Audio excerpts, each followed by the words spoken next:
I dette tipset skal du få se hvordan du automatisk kan oversette en PDF fra norsk til engelsk, og fra engelsk til norsk med bare noen få enkle klikk. Så ikke gå glipp av dette tipset, følg med!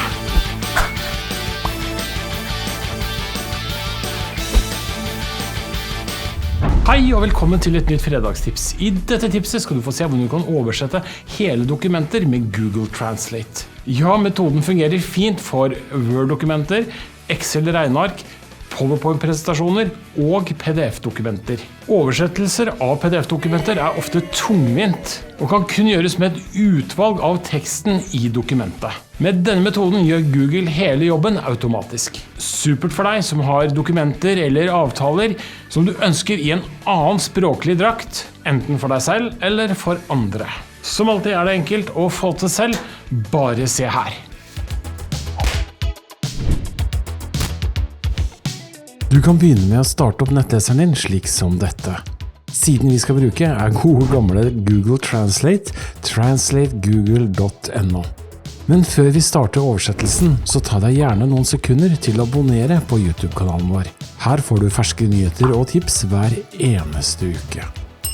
Her har jeg en PDF som jeg gjerne vil oversette til engelsk. Det er en miljøavtale som håndterer resirkulering og gjenbruk av gammelt datautstyr til kundene våre. Og en av kundene vil gjerne signere på en engelsk utgave av den. Det er derfor jeg vil ha den oversatt slik at jeg kan sende den til kunden på engelsk. De fleste PDF-programmer kan kun oversette enkle deler av teksten, og ikke hele teksten på en gang. Og det er ganske tungvint. Så la oss se om Google Translate kan hjelpe oss på en litt enklere og smartere måte. Før du starter, så pass på at Google Translate er aktivert i dokumentmodus.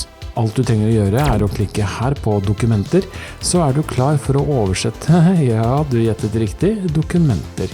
PDF, Word, PowerPoint-presentasjoner og Excel-ark og mye mer. Tøft, ikke sant?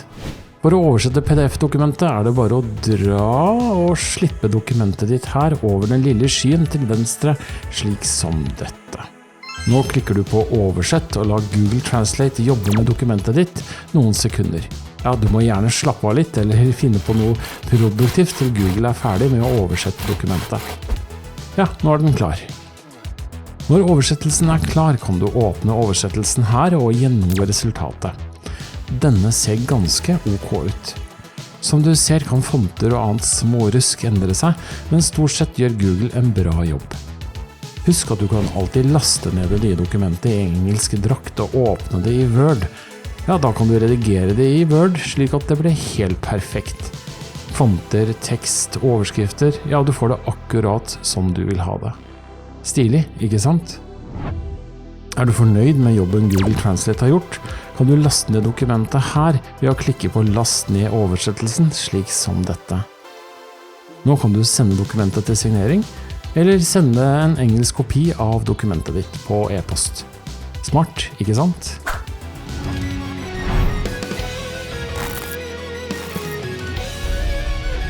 Det var alt vi hadde for i dag. Takk for at du så på. Likte du tipset og vil se flere tips fra oss, abonner gjerne på YouTube-kanalen vår. Eller følg bloggen vår, vi kommer med ferske nyheter og tips hver eneste uke. Vi ses i en annen video.